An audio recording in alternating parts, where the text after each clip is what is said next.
ሰላም እንዴት አላችሁ? ውድ ተማሪዎቻችን ናትናኤል ነኝ ከሉሲ ብሪጅ አካዳሚ። የ11ኛ ክፍል የኢኮኖሚክስ ትምህርት ጥናታችን እንግዲህ እንደቀጠለ ነው። በዛሬው የ11ኛ ክፍል የኢኮኖሚክስ ትምህርት ጥናታችን በ2.3 ሰብቶፒክ ላይ ያለውን ዩኒት 2.3 ላይ ሰብቶፒክ ያለውን እንዴት ፒውር ሞኖፖሊ ኮንሱመር ሰርፕላስን ካፕቸር ያደርጋል የሚለውን የምናይበትን ፕራይስ ዲስክሪሚኔሽን ስትራቴጂ አንደር ፒውር ሞኖፖሊ ማርኬት ስትራክቸር የሚለውን ለማየት ነው የተገናኘ ነው። ከዚህ በፊት እንግዲህ ፒውር ሞኖፖሊ ምን ማለት እንደሆነ፣ ዲማንድ ከርቭ፣ ኮስት ስትራክቸሩ ምን አይነት እንደሚመስሉና ሪሌሽንሺፓቸውን ባለፉት ቪዲዮዎች አይተን ነበረ።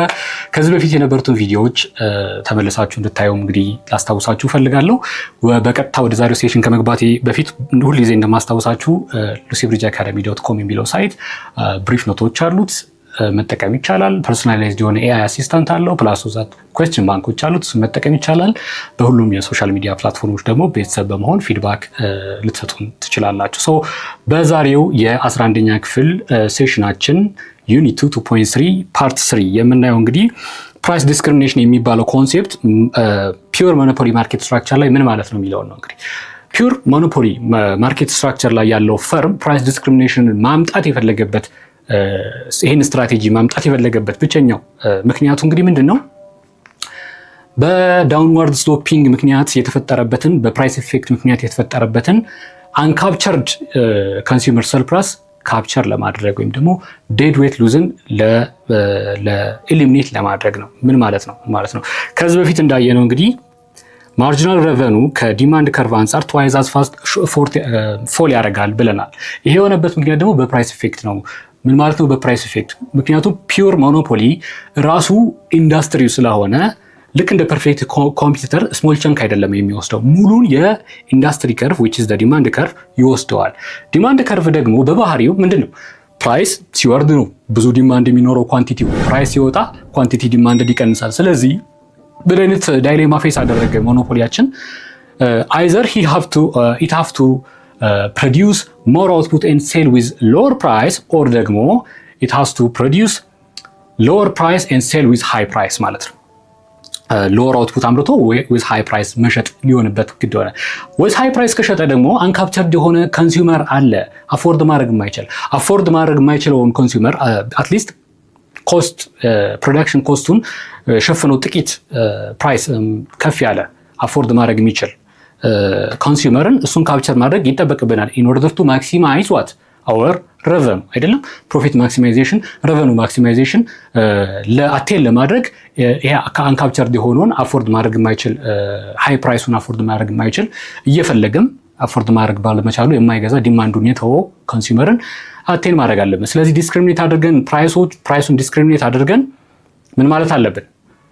ያንን ኮንሱመር ሰርፕላስ ካፕቸር ማድረግ መያዝ መቻል አለብን። ይሄው ነው ሀሳቡ። ዲፋይን ያደረግነው ኒድ ፕራይስ ዲስክሪሚኔሽን ኦከርስ ዌን ዋት ሞኖፖሊስት ቻርጅስ ዲፍረንት ፕራይስ ፎር ዘ ሴም ፕሮዳክት ቱ ዲፍረንት ባየርስ። ለተለያዩ ገዢዎች ያንኑ አይነት ተመሳሳይ ፕሮዳክት እየሸጠ ነገር ግን ቻርጅ የሚያደርገው ፕራይስ የተለያየ ይሆናል። ይሄንን እንዴት ያደርጋል የሚለውን እንግዲህ በሶስት አማራጮች ሊያደርግ ይችላል።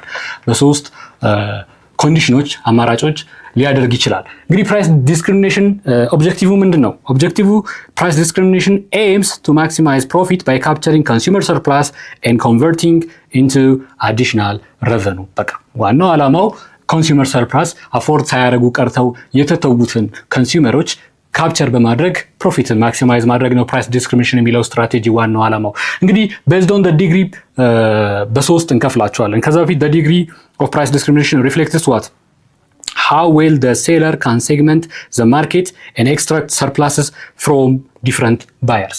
ከተለያዩ ባየሮች እንዴት ሴግመንት አድርጎ ሰርፕላሱን ካፕቸር ማድረግ ይችላል በሚለው ዲግሪ ቤዝድ ኦን ዲግሪ በሶስት እንከፍላቸዋለን ማለት ነው። ስለዚህ ሶስቱ ፕራይስ ዲስክሪሚኔሽን ዲግሪዎቻችን ፈርስት ዲግሪ፣ ሰከንድ ዲግሪ እና ሰርድ ዲግሪ ያለን የምናያቸው። ፈርስት ዲግሪን ምን እንለዋለን? ፐርፌክት ፕራይስ ዲስክሪሚኔሽን ይባላል፣ ወይም ደግሞ ፐርፌክት ፕራይስ ዲስክሪሚኔሽን ወይም ደግሞ ቴክ ኢት ኦር ሊቭ ኢትም ልንለው እንችላለን። ቴክ ኢት ኦር ሊቭ ኢት ስትራቴጂ ልንለው እንችላለን። እንዲሁም ደግሞ ፕራይመሪ ፕራይስ ዲስክሪሚኔሽን ስትራቴጂ ይባላል ይህ ማለት ነው። ሶ ፈርስት ዲግሪ ፕራይስ ዲስክሪሚኔሽን ምንድነው ሪኳየር የሚያደርገው? the seller has to know each and every buyers or each and every consumers it encounters ማለት ነው። so first degree price discrimination, the seller have to know each consumer maximum willingness to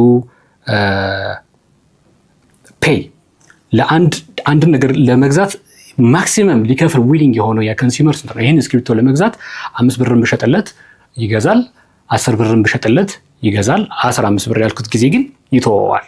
የፈለገ ሀብታም ቢሆን አይ 15 ብርስ በዛ ምን ነው እንዴ ሀብታም በሆንም እኮ ያው ገንዘብ ዝም ብሎ አይጣልም ብሎ ይተወዋል። ስለዚህ ገቢው በጣም ዝቅ ያለው ሰው 10 ብርን በዛ ብሎ ይተወዋል። ነገር ግን ገቢው ከፍ ያለ ከሆነ ዊሊንግ ነው 10 ብር ለማውጣት። 15 ብር ለማውጣት ግን ዊሊንግ አይደለም።